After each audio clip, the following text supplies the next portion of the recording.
So let's take a moment, find the refuge.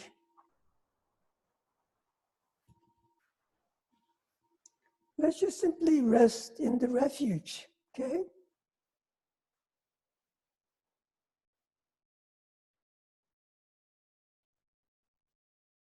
We can take refuge and rest in the refuge.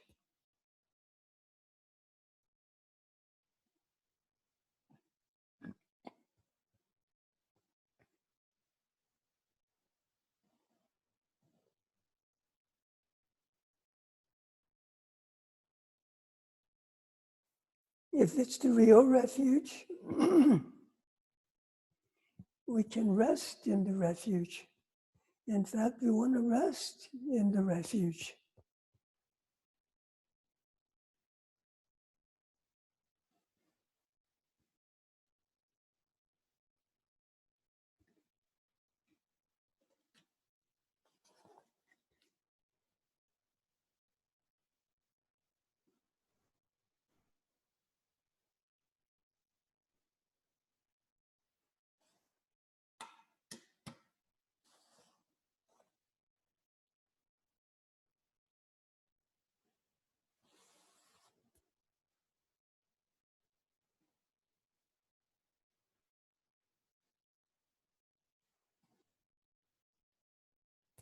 So Tracy, how can you're showing, the main part of the screen all the time?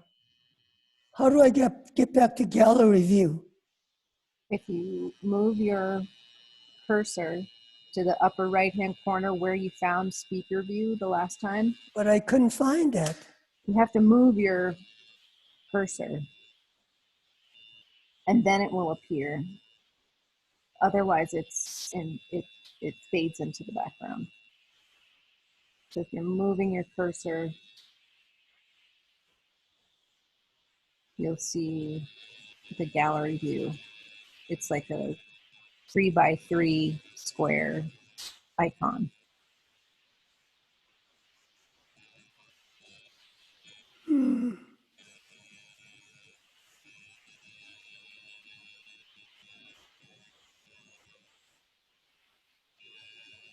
Can you see it? No. You see the enter full screen one that's all the way to the right of the screen? It should be right next to that enter full screen.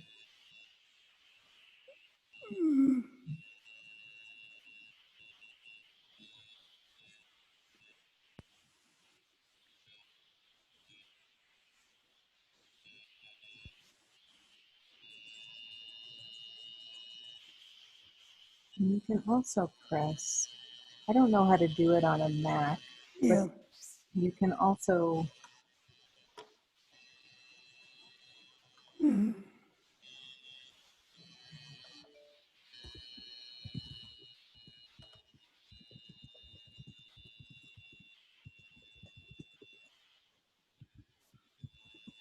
Oh, Julie coming on, accept. I can do it, yeah. Oh, Julie, you can do the secret fancy thing. Okay. Hey, Julie. She heard you, Brendan. She's on it. Yeah, yep. How do I get back to the gallery view? I don't see it on the right-hand side. Did you press accept when I sent you the invite? Yeah, I did. Okay, I don't know why it's not happening. It's one of those days. It says it's waiting. Okay, I'll try it again. You know what? Okay, just leave it. Okay.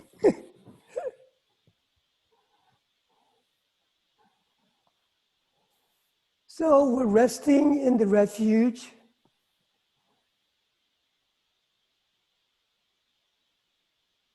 Taking refuge. And we're resting in the refuge.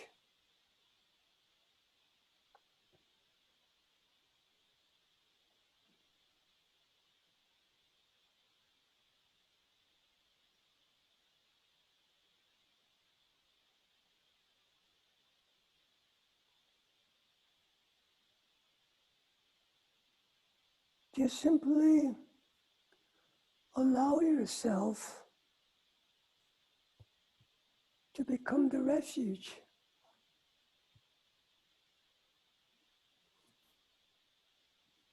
By just being one with the refuge.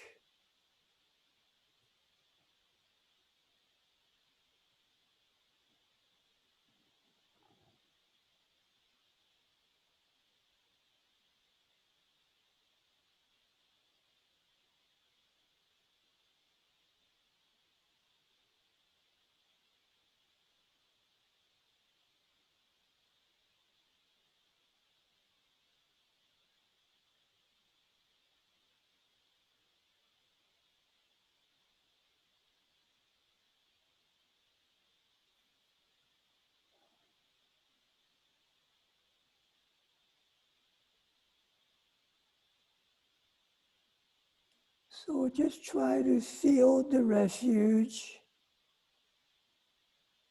as you breathe in and out. As you breathe in, deeply feel the refuge.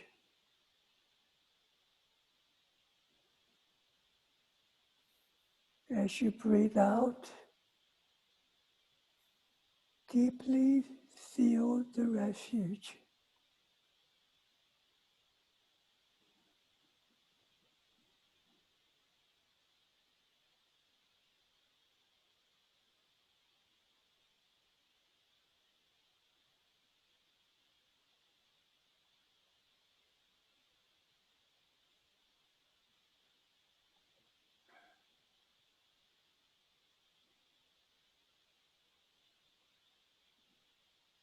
See, we're not conceptually or analytically feeling or experiencing the refuge. We're feeling and experiencing the refuge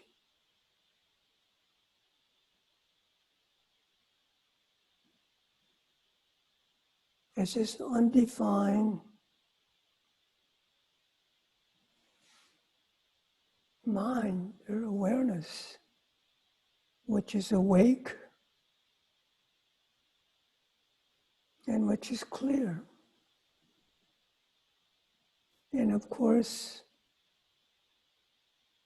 it's not separate or different from the awakened mind of the Buddha. We're beginning to access that intuitively without the intellect, but just simply feeling our way in.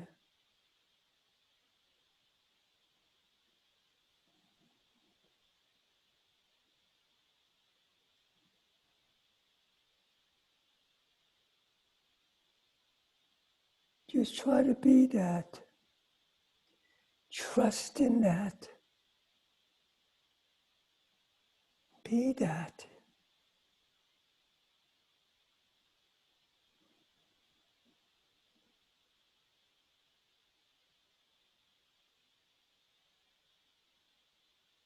So when we do that, we're going beyond our intellect.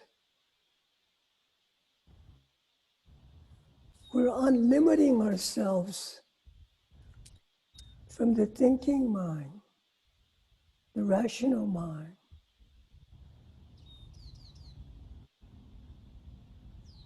When we start to be what we already are intuitively,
So we can rest in the refuge with or without an image.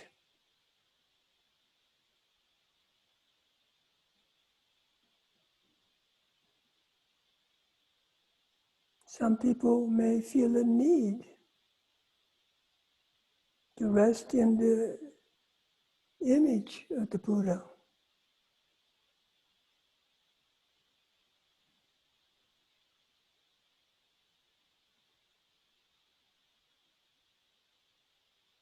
Some people don't need an image. They just can start to feel intuitively.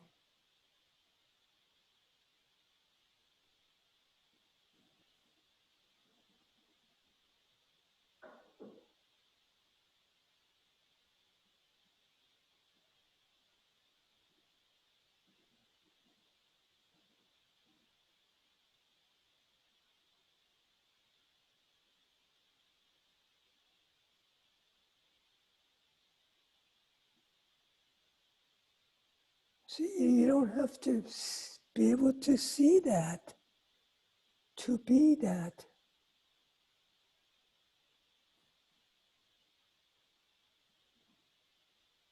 Know that we don't have to see who we really are visually to be able to be who we really are.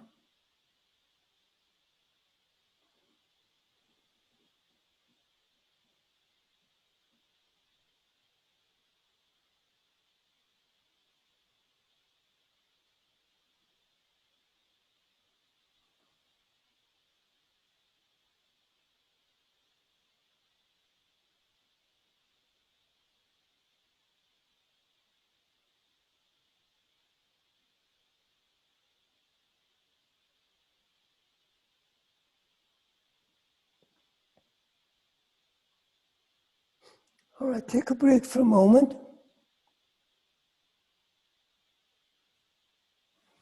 Can somebody speak? I want to see if the main person on the screen changes. Brendan La. Okay, yeah, that works. When nobody's speaking, somebody just comes up and stays there. I don't understand. Okay.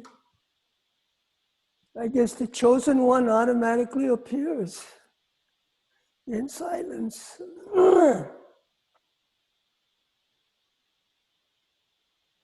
So in meditation, basically,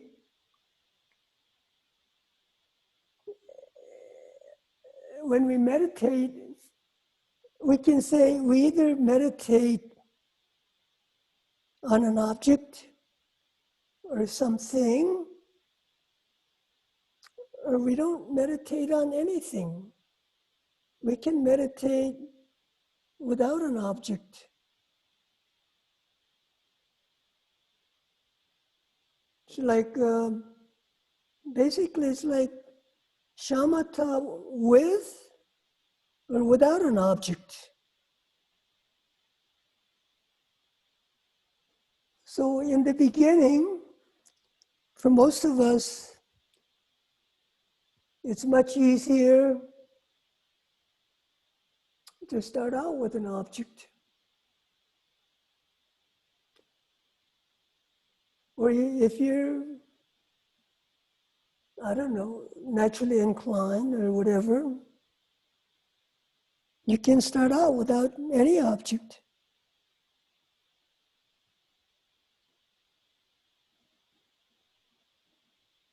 So as we developed practice of shamatha, shamatha, by the way, is automatically, when we do the shamatha practice, look what's happening. We're automatically becoming clearer of our own mind. Just by working with our mind and observing what's going on, we automatically start to notice things that we didn't notice before about the mind. So we're not only developing the stability or concentration, we're automatically beginning to find out what the mind is. We're beginning to see the things that we didn't see before or know about the mind. That's all included when you meditate. When you meditate, that's what should be happening. You know, it's actually becoming clearer or familiar with all the things that you were not familiar, clear before. As you meditate, you automatically become clearer of the mind. Of course, don't forget, mind is that which sees, feels, and experiences everything. Not only is the mind becoming clearer, but all the things that it sees, feels, and experiences also start to become clearer. And you also start to notice all those things that you didn't notice before. That's what meditation does.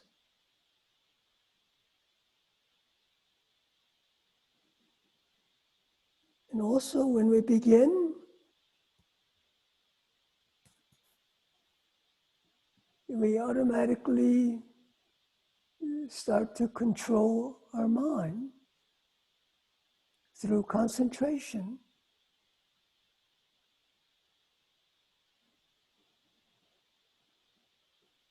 So we automatically start to acquire the ability to control our mind also.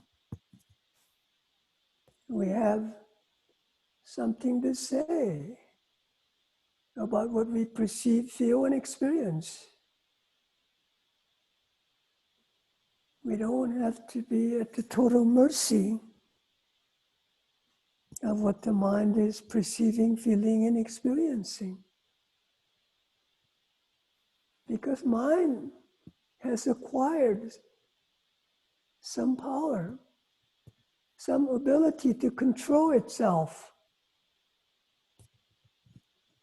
especially ability to focus and not focus.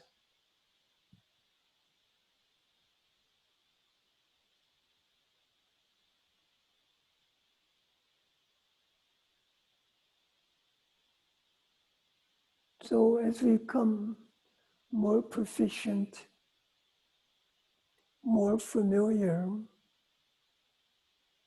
with the mind,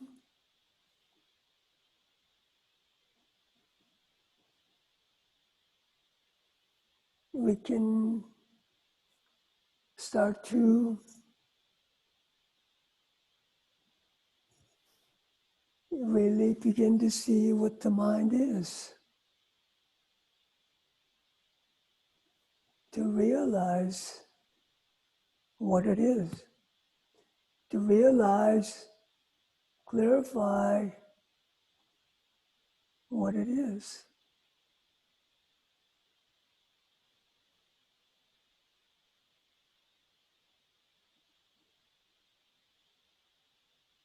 So when we start, most of us are working with our mind,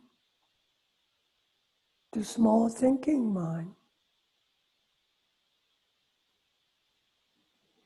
So in the beginning, the small thinking conceptual mind is a great help.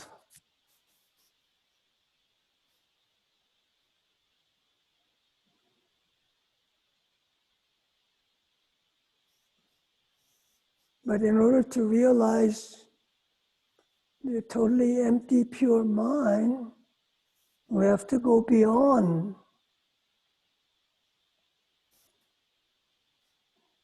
this thinking, conceptual small mind.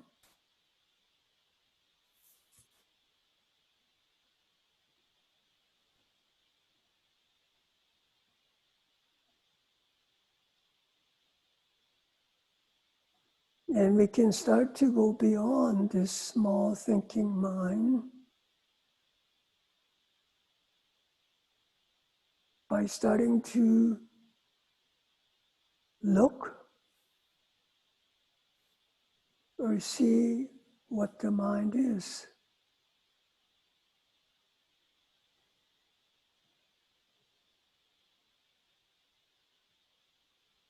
When we really start to see or look, we can begin to see that it is not anything. First of all, it isn't what we thought it was. It isn't what we assumed that it was.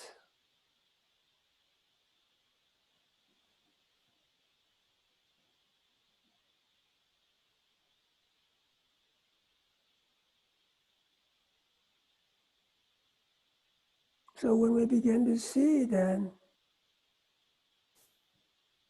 if it isn't what we thought it was, if it isn't what we assumed it was, then we have to start to find out, what is it?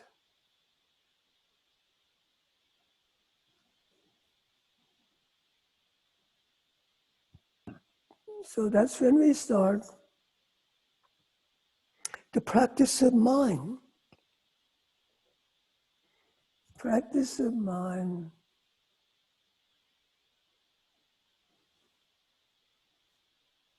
is the investigation of mind, analysis of mind, to really start to get into it, really start to go deeper and try to look at mind in whatever possible way that you can analyze or investigate to find out what it really is.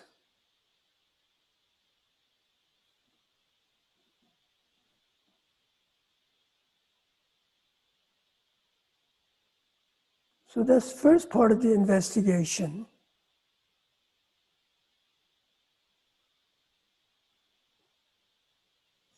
Then once you start to become clear what the mind is, isn't, then we can begin to meditate and try to go deeper. Deeper into what you've clarified, what you understand, what you comprehend about the mind.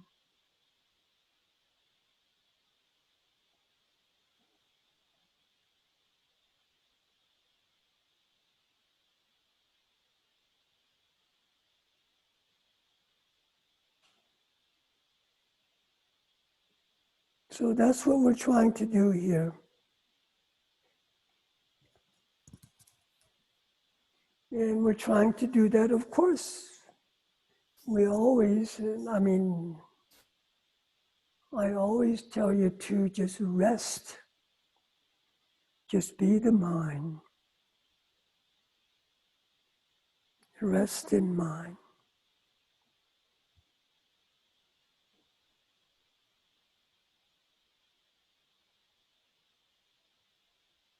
Become the mind.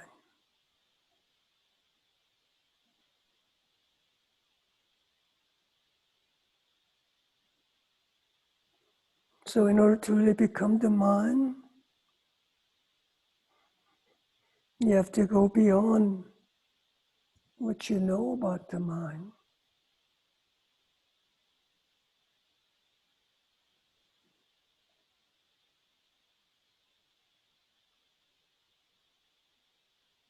So the mind can go beyond the mind by simply mind being the mind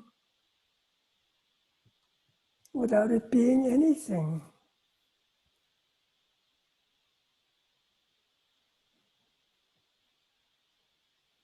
It starts to become itself.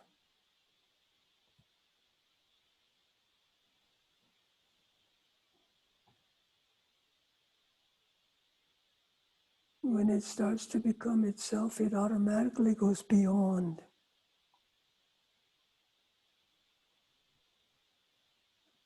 What it thought it was, what it perceived it was.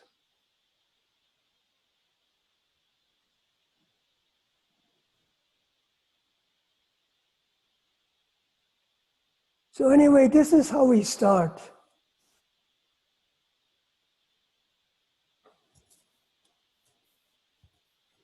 So I usually have no clear-cut, definite, structured, gradual way of doing it.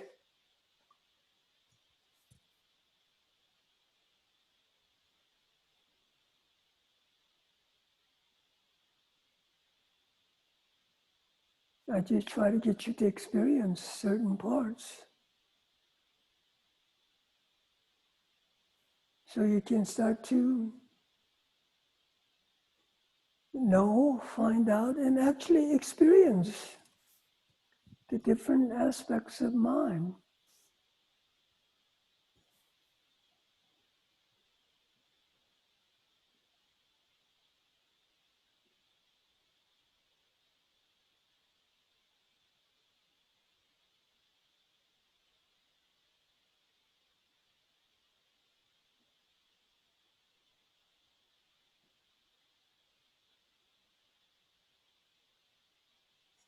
So we are mind right now, are we not?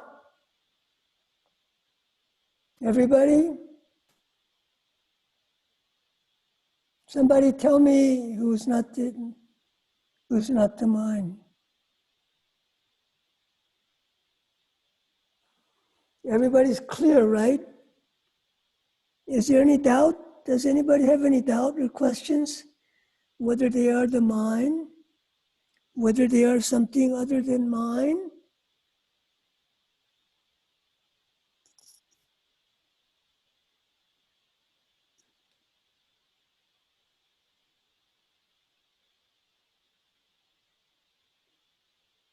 So everybody's clear?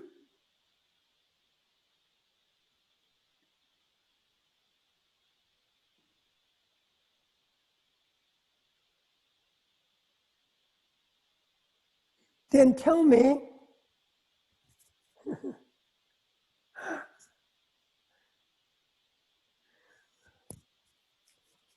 I want you to tell me in terms of what you experience. I don't want you to tell me in terms of textbook what somebody else said.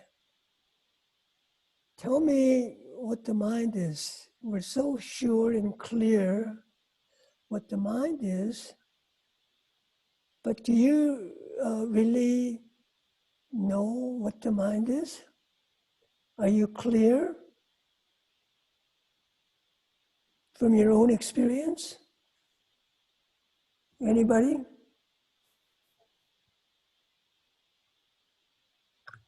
Hey, Brendan, it's Carl.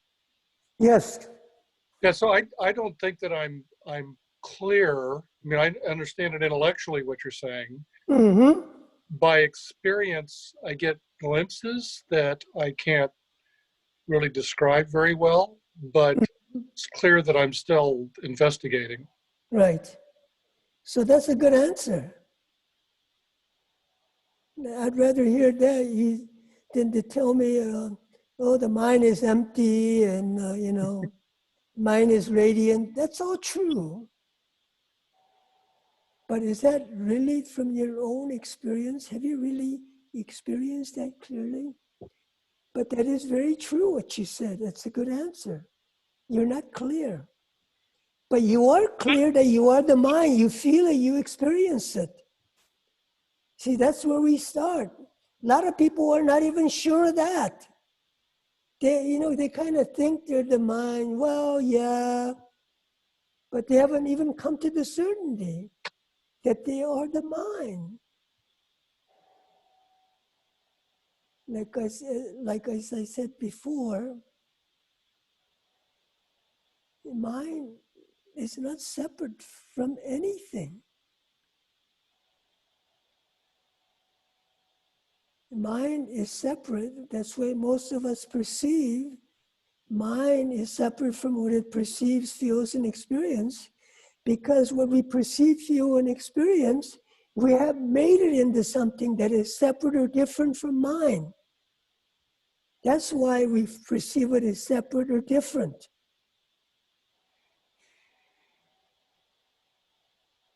So I want you to begin to be able to see that. See if you can clarify that.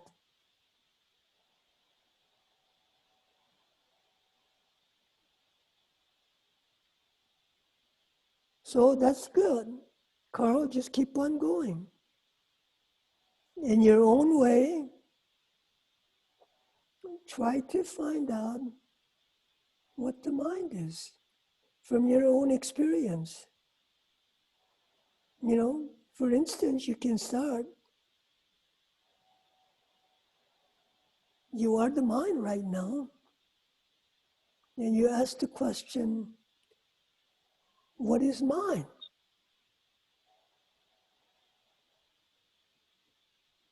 Isn't it the mind that is experiencing?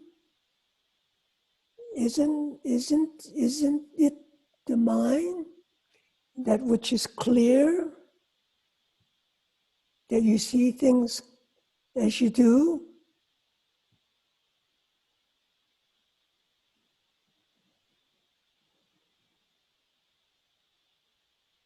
Isn't it the mind that which is behind the seeing? What would seeing be like if there was no mind?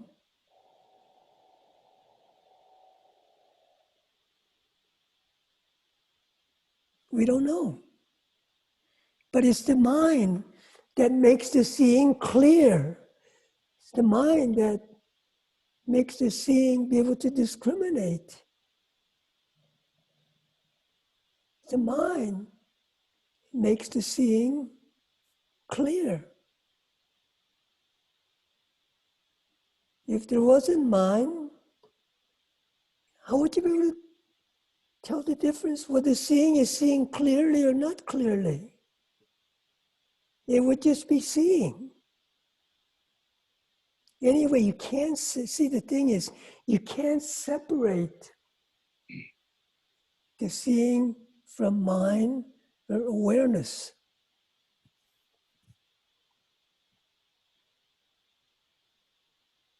This is not an easy answer, easy question. But this is what we have to do. It seems almost impossible. When you ask the question yourself in the beginning, you just, oh wow, where do I go? How do I start?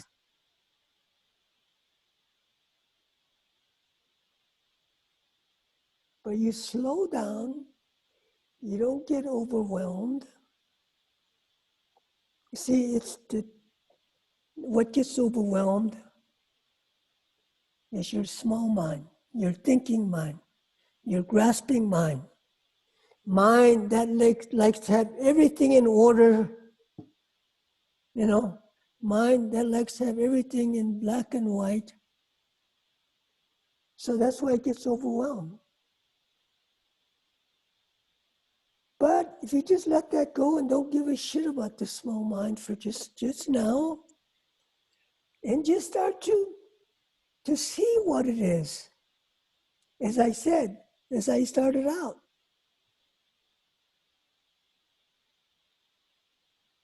it's the mind that which sees. It's the mind that which feels.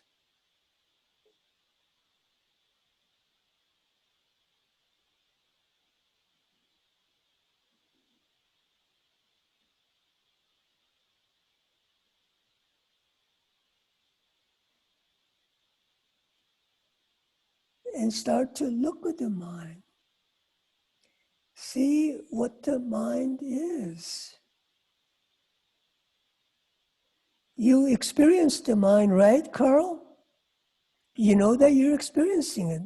Because the mind is experienceable, it's feelable, and it's in a way seeable, what I call perceptible mind or perceivable mind.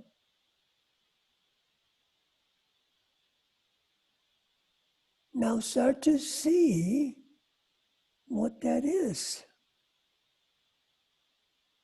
You see, mind is perceivable, feelable, but start to look at that mind. What is it? Well, the mind is feeling mind. What is it? Can you find that mind as something or anything?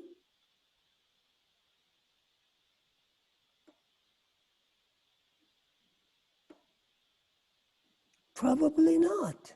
But that's part of the process. That's how we start.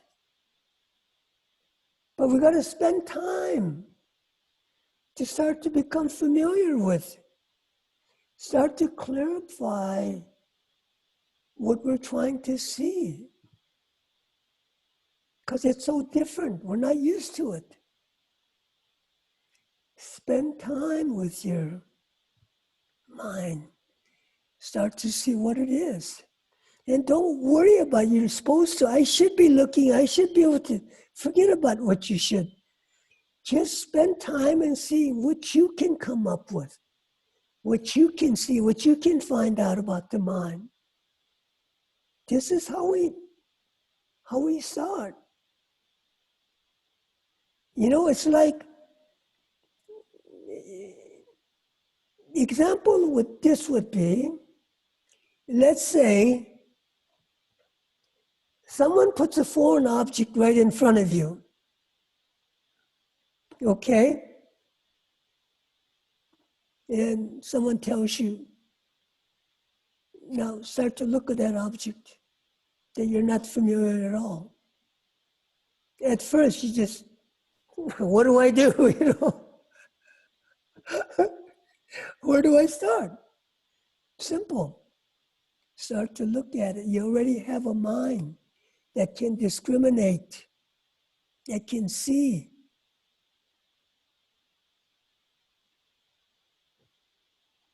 Start to look at that object.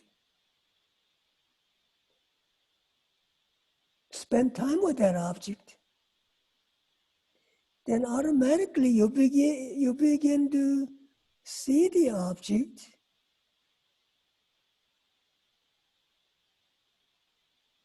not as completely foreign and unrecognizable as in the first instant.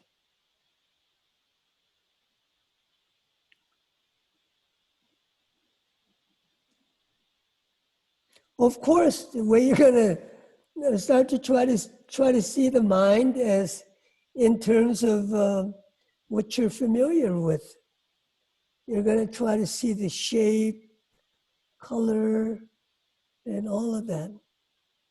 But see, that's the working, that's like in the beginning, working with the small mind, you start to clarify the small mind by just seeing all the things in terms of the thinking and conceptual mind, what that object is. That's how we start. So after a while, you become more familiar with that object. It's no longer totally foreign. Right? Got that? But the catch is, we got to go beyond all of that. But we can't go beyond that until you become clear of what you're clear of so far, the clarity that you've acquired through investigating, analyzing what that object is.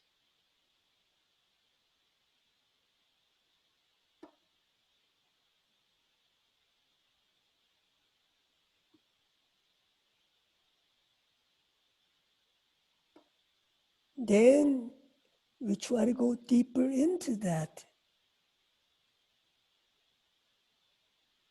So we can do this with the mind, or we can do it with an object.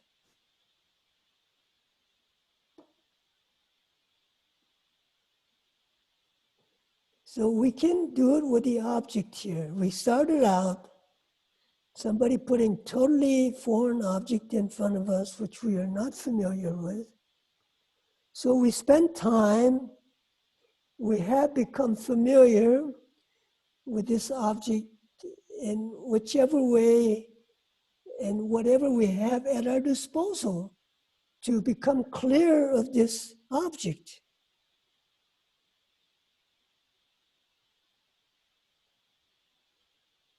Now,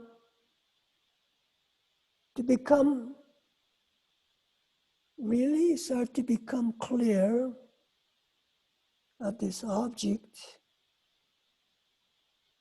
not as anything. See, we can become clear of this object in terms of being this or that shape, color, or whatever, the structure. So when I say start to become clear, try to see what is this object when it is not anything.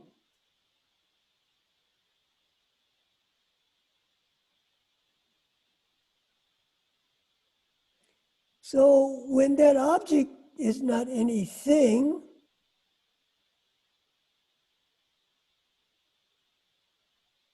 does it disappear? So here it may not be so clear. So let me clarify. And I'll introduce again the practice of non-focusing.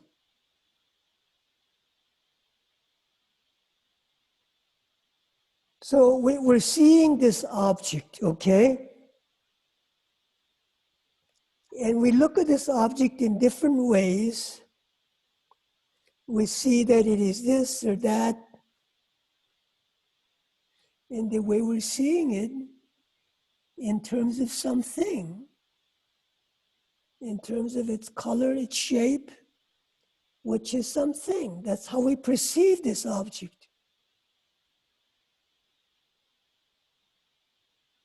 So when you totally become familiar, kind of, let's say, master the conceptual mind, the thinking mind, and we want to go beyond that because we want to realize the nature of mind, who we really are. We want to realize the empty mind. So this, as I said before, first part of the investigation. Now, in order to be able to go beyond this small mind, thinking mind, the rational mind, by seeing, by being able to see this object as not anything,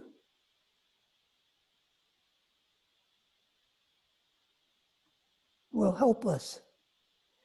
So most of us, when we look at this object, particular object that you're looking at right now, we see it in terms of being something, right? Most of us don't see it in terms of not being anything. Is that true or false for most of you? You, Carl? When you look at an object, don't you see it as something? Oh, sure. Yeah, you don't see that object as not anything, but still seeing that object.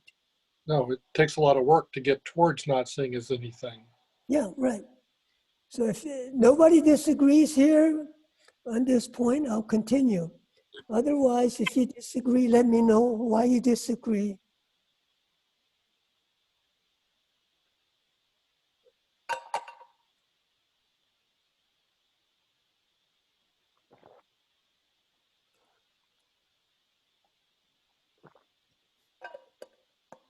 So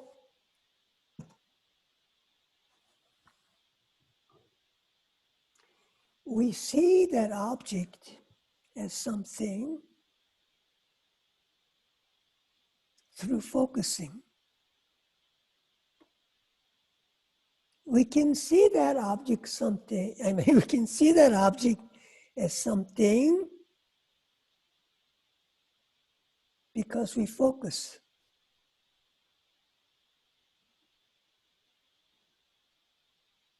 So if you don't focus on that object, you will not be able to see that object as something that is, definite, separate, solid. Okay?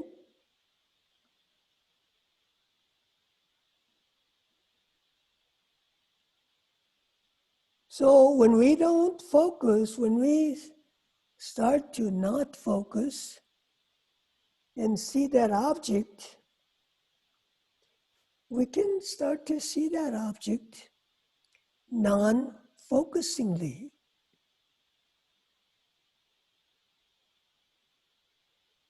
Which means we can start to see that object as not anything that is separate or different from the mind or awareness which is seeing that object. You understand? Carl, you understand what I'm saying?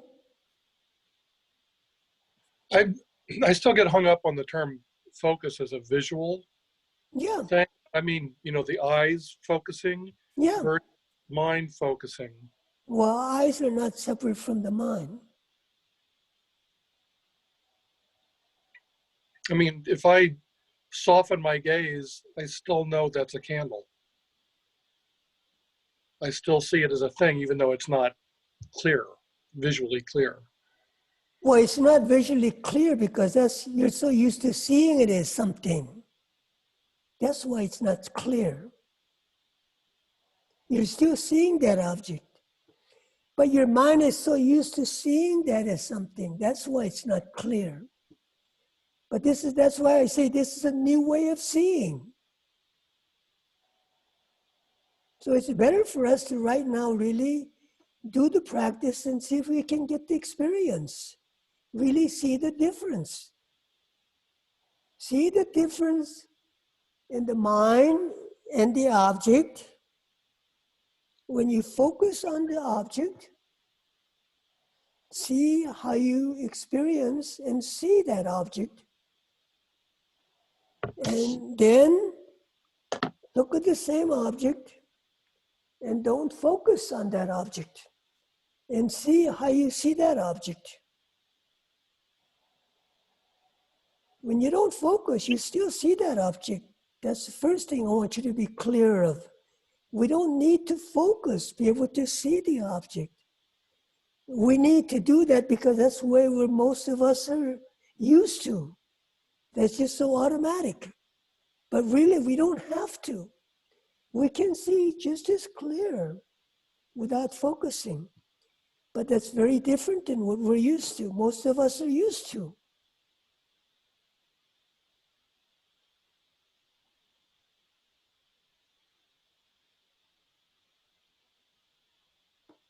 So it's normal to when we start to see non-focusingly, that of course that object is not going to be clear as you saw it focusingly. So main thing is you're seeing that object. And as you start to get used to seeing non-focusingly, that object will automatically start to become clearer. But not clear in terms of something. See, it's a different kind of clarity that we're not used to. Okay? It's undefined clarity, non-conceptual clarity.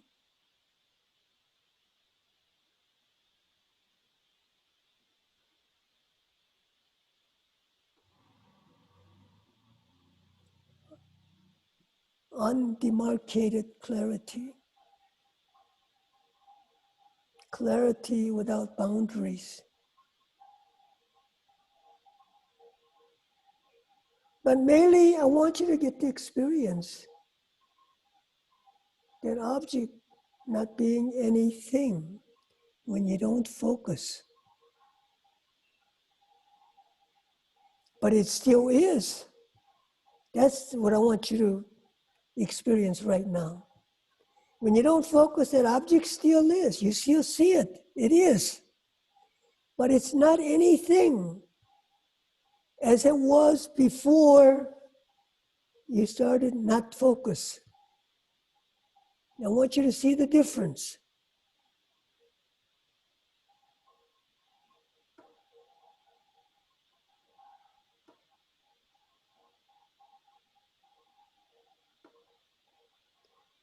So when you don't focus, are we not beginning to see that object not as anything?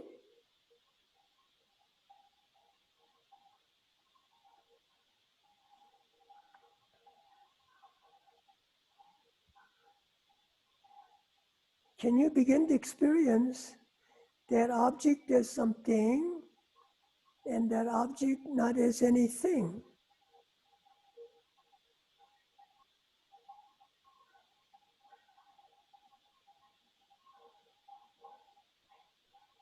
Can you begin to somehow begin to see the difference?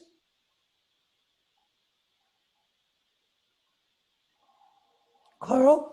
It's going to take some practice. Right, but you can begin to see how that could be true, right? Conceptually, yes. Okay. But do the practice and you will start to see it. And anybody else? I'd like to hear from somebody who's more familiar with this practice. Maybe you would shed more light. Anybody? Hello, hello, Brendan. It's James Yes. Lee. Yes, James. Hello. Jesse James, yes, how are you? You're looking dapper tonight. Brendan, so I've been for 2 weeks, have been 4 or 5 times a day practicing going between the state of focus and non-focus. Mm-hmm. To get used to that transition. Mm-hmm. And sometimes it happens right away and sometimes it takes a few minutes, and I just don't worry about that. Right, that's good. This is probably too minor of a point, but I'll throw it in. Yeah. I find that sometimes when I'm in the non-focus and things are really, I'm starting to say, yeah, it's okay, here we go.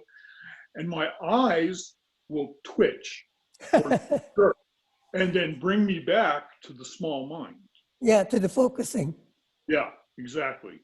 Because it doesn't like it, it's not used to it. It's not comfortable.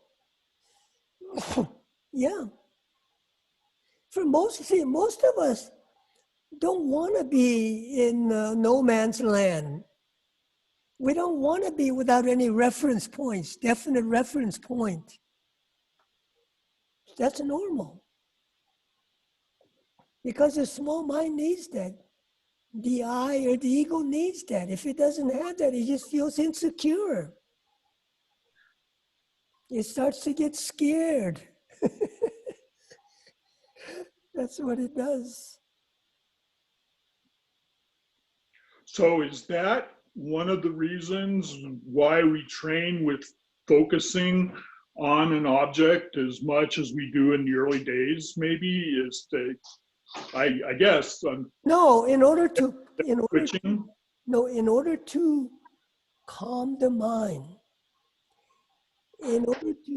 for the mind to be not so distracted and not so scattered. See? So in order to for the mind to stop being so discombobulated, so unfamiliar, so far away from being what it is. When we start the practice of concentration or focusing, it slows things down. It starts to slowly stops the distraction, brings the mind start to be mind, so we can become more familiar with mind. But we got to go beyond that too. So this is good practice in the beginning.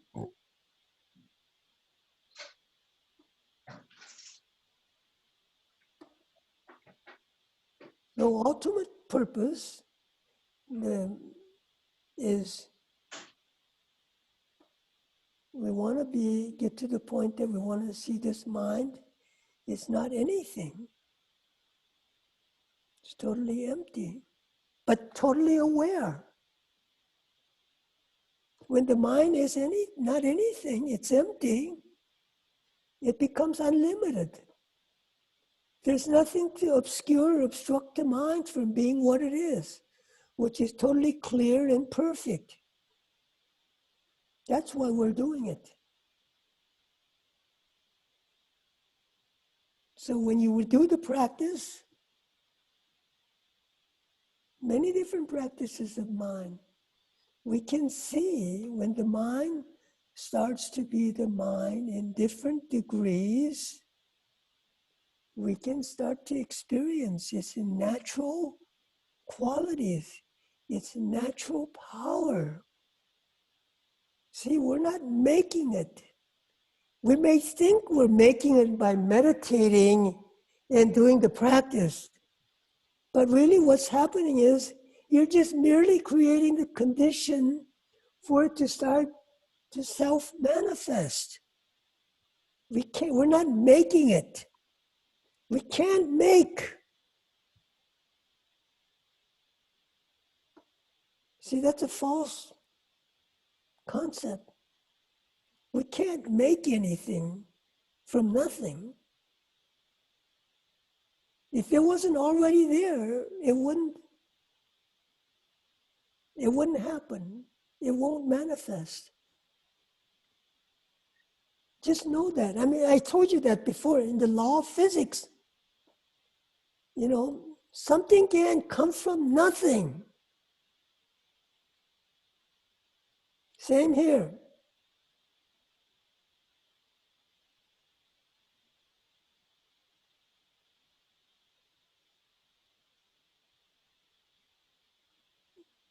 So I want somebody else like Libby or Tara or whoever, come in, jump in here, shed some light on what we're doing, what we're saying here. Well, Brendan, I don't know if I can shed any light, but I did want to comment on something. Well, yeah. And I wanted to comment on Carl's point about visual focus, Yeah. because it seems that if I can look at an object and not focus and have it not be anything, Mm-hmm. it's not so much that my visual focus blurs, it's more that my visual focus expands. Yeah. Okay. Not so much, don't take the focus out. Right. Okay. Your visual field, Okay. Mm-hmm. you know, your visual field automatically increases. All right. Because what does focusing do? Mm. It creates a demarcation line. As I said before, when we focus, it's like we're seeing through a straw. We're just only seeing what we're focusing on versus non-focusing. We don't focus. When we don't focus, we can still see everything, plus the thing that we want to see. We don't have to be limited to that. But that's where most of us look right now, unconsciously. And that's the problem.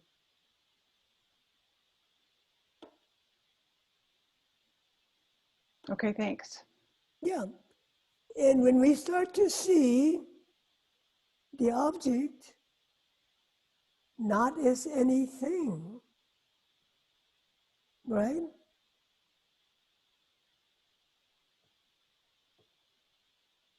Not as anything separate or different from the seer or the mind.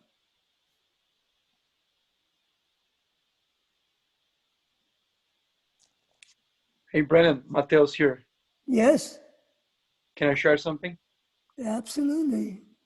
Okay, I think that for me, my experience with this practice so far has been that when I go to the non-focusing, of course, it takes a little bit of effort, but at the same time, the more I do the practice non-focusing, or to Jody's point, being a little bit with my gaze in a more expanded way, it Yeah, actually allows for relaxation. Because there's something about focusing, like looking through the straw, as you mentioned, that it takes effort to keep that focus. right, of course. And when we non-focus, there is a relaxation. But at the same time, for me, it's much clearer now that the object still is. It is just not an object with all the definitions, my labels, Not my anything. judgments. It's not, it doesn't, it's not anything. Exactly. So, but it's still there, and Of but course. I don't have to project my impressions and perceptions about it. Right, right, That's why the relaxation can occur because of that as well in my right. perceptions. Yeah. So notice that even in non-focusing, in the beginning, of course, the effort is required, but it's easier to notice that more effort is required to focus. You know, that's more evident. So when we don't focus on the object,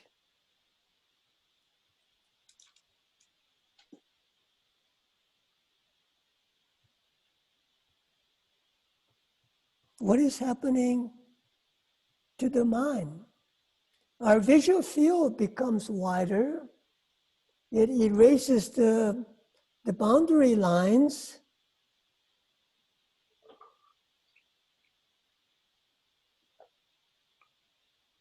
The object no longer is a thing, something, when we don't focus. So when we don't focus,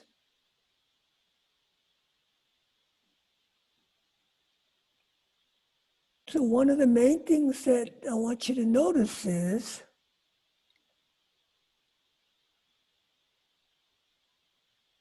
the demarcation line between mind and the object automatically disappears. When it starts to be, when it stops to be not anything from not focusing, then that separation between mind and the object automatically disappears. That's what I want you to start to notice and become clear of.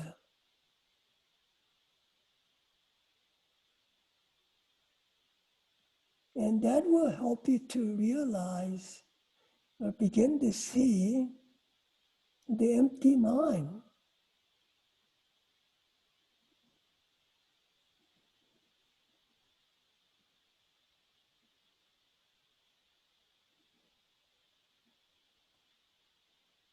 So this is kind of an easy way for us to start to see that the mind is empty.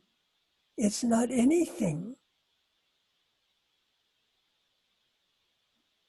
So when we begin, it's much harder to see the mind that it is nothing or empty by simply looking directly at the mind.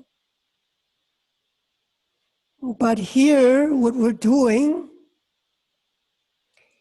we're using the object as a support to help us to begin to see that the mind is empty.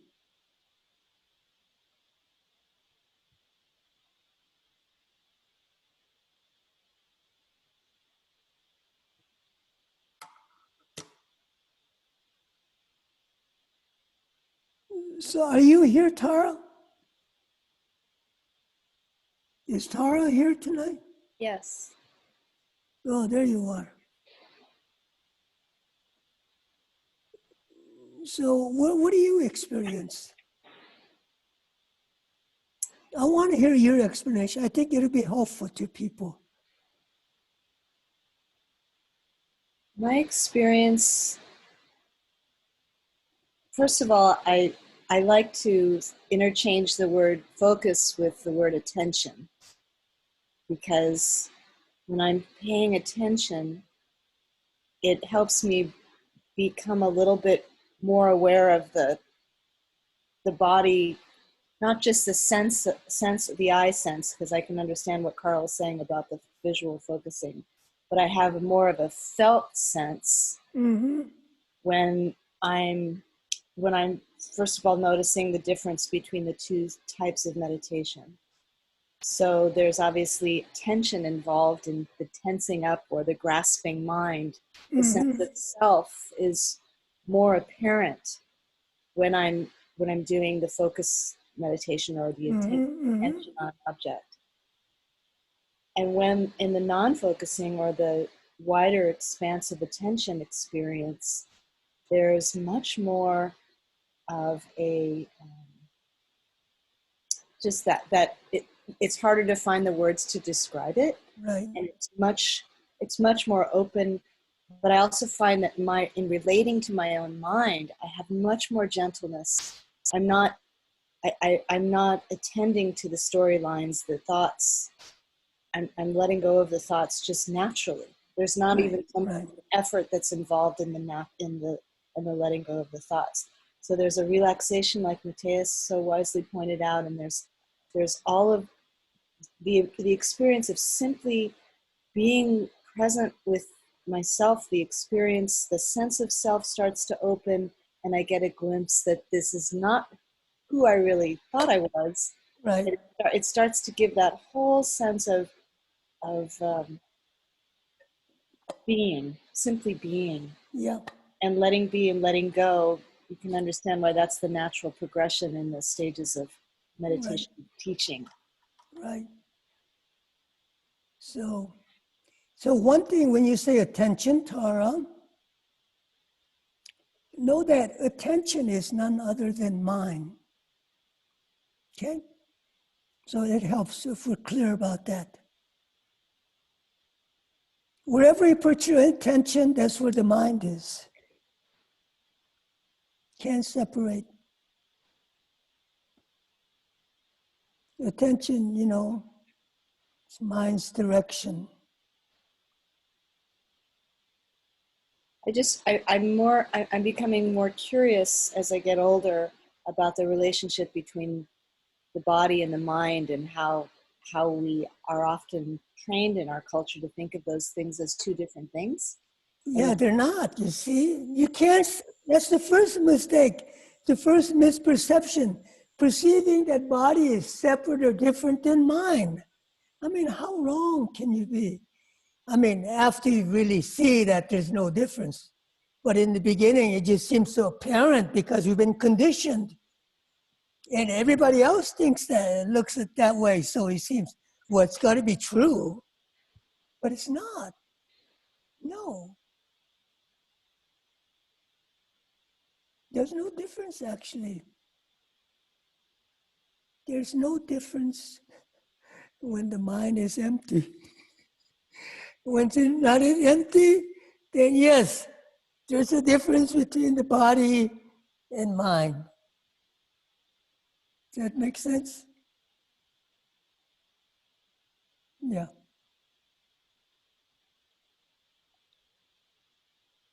So we can realize the nature of mind through our feelings, through our body.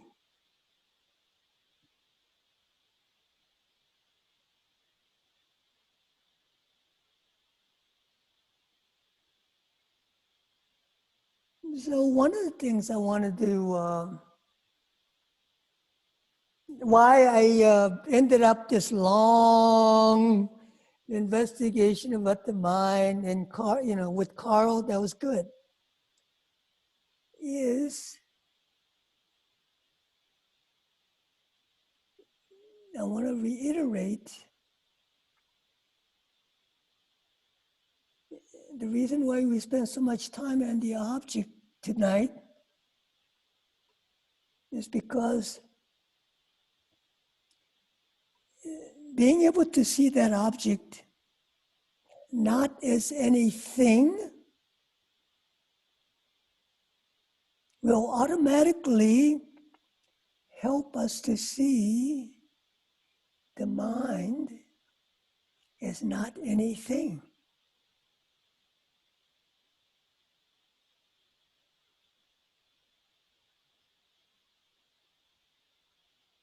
So this is another way of getting to the empty mind.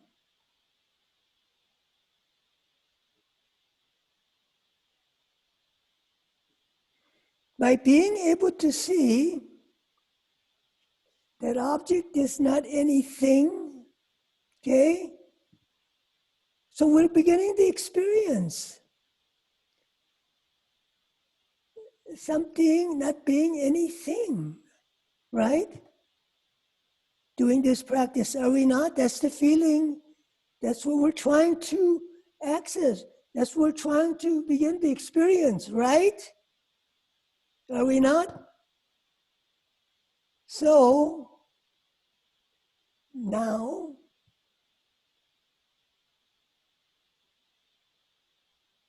mind is no different or separate from the object. So just by simply being able to begin to experience the object not as anything, we're automatically beginning to experience our mind not as anything.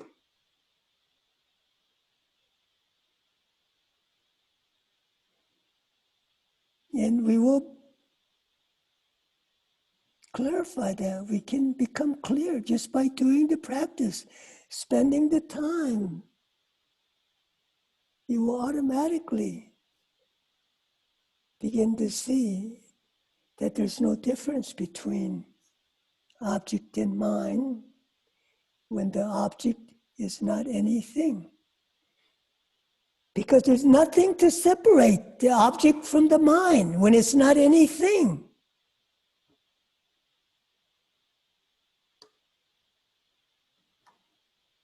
When the object is not anything, when we don't focus,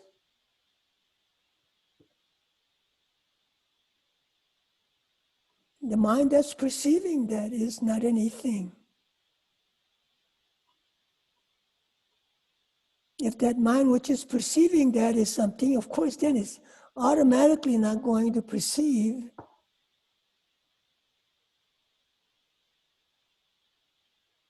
as being something. Is this clear?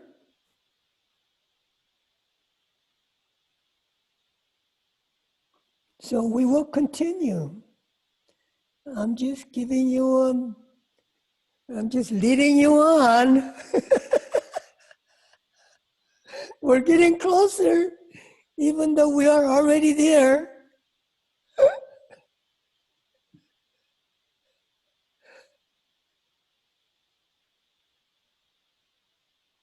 But this is such an accessible, easy way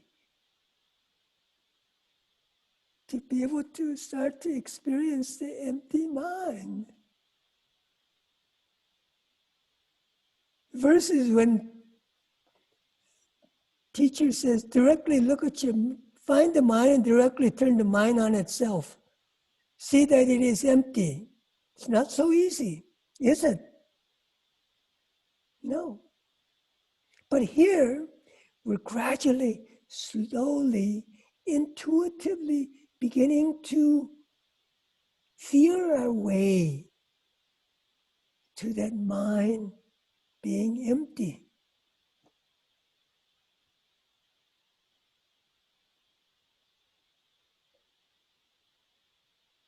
So this is like the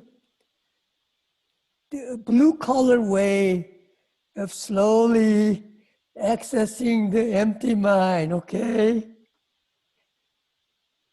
I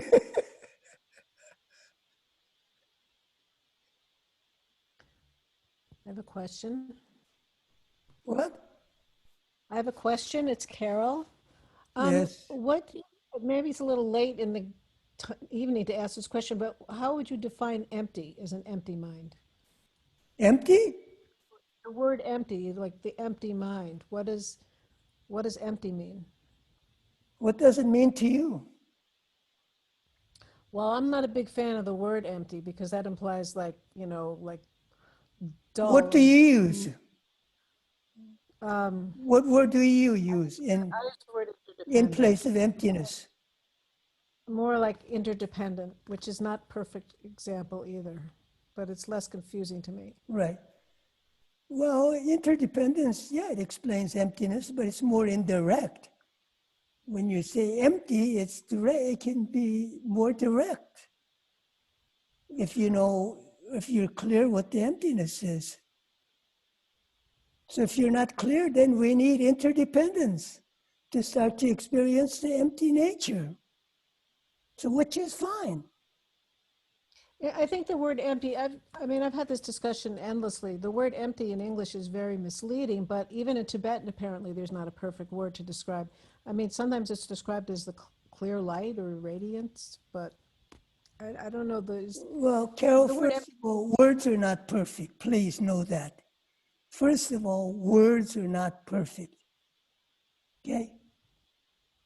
That can be a misperception off the bat.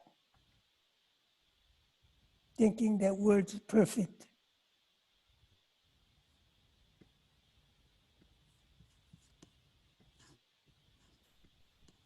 So if that's how you access emptiness, that's fine.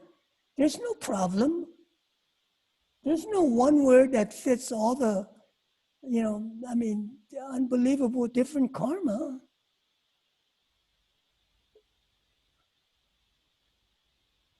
Could you also say empty mind is like luminous mind? I mean, I'm It just is talking from my automatically own. luminous. Yeah. Luminosity is inseparable from emptiness. That's why it says awareness is inseparable from emptiness. If you realize awareness, you automatically realize emptiness. If you realize emptiness, you automatically realize awareness. Another way of saying it, where does one find emptiness? In awareness. That's where you find emptiness. Nowhere else.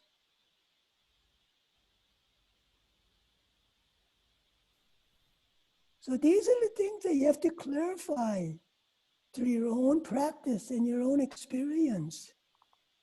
We receive the teaching, we receive the instruction, but you still have to clarify these things in your own way experientially.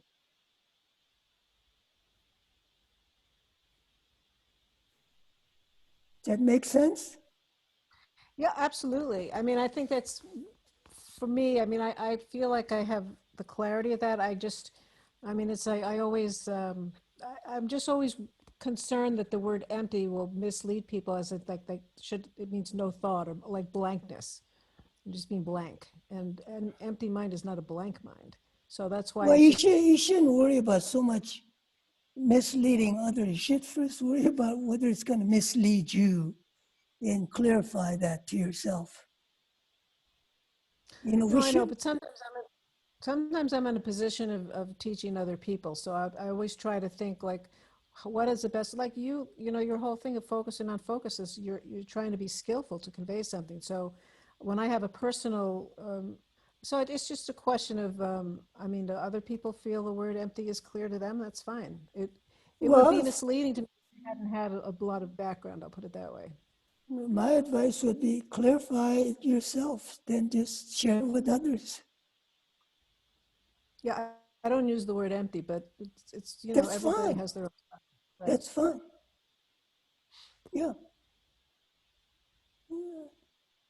Yeah, I use the word empty because it's convenient and it clarifies a lot of things. And most of the other masters use empty.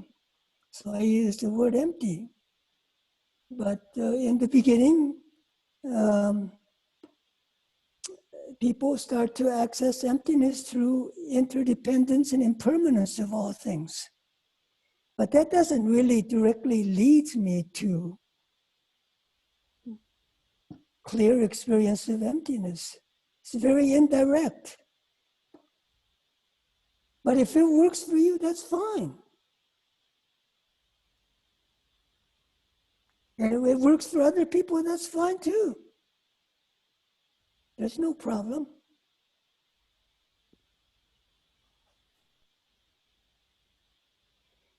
All right, we'll end here. We didn't get to meditate very much tonight, but this is all necessary part of the path. You know, we got to be, this will help us to be clearer about what we're meditating on. Sometimes we have to spend time clarifying what we're meditating on instead of just meditating. Okay? All right. Who's doing the dedication? Tracy? Tracy? I'm here. Wake up! Wide awake, Brendan.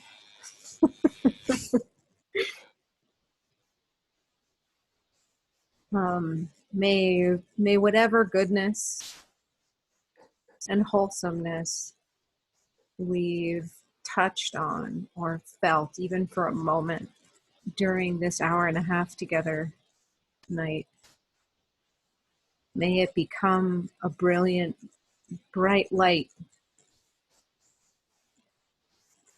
that is offered up to others in order to dispel fear and darkness in our minds and hearts. Amen. Amen. Amen. Thanks, Brendan. Thank you, Brendan. Thank you, Brendan. Thank you, Thank Brendan. you, Brendan. Thank you. Thank you all for Thank being you. here. Thank you, Bye, guys. everyone. Thanks, Brendan. See you guys next week. Thanks, Brendan. Thank you. Thank you, everybody. Good night. Good night. Brendan, do you have a moment? Can I call you real quick? Yeah. Okay, thank you. Hey, Tracy, Yes, Brendan? you have a list of everybody that was on tonight? I don't. Can you get it? I actually don't think that Zoom can do that, but I'll see.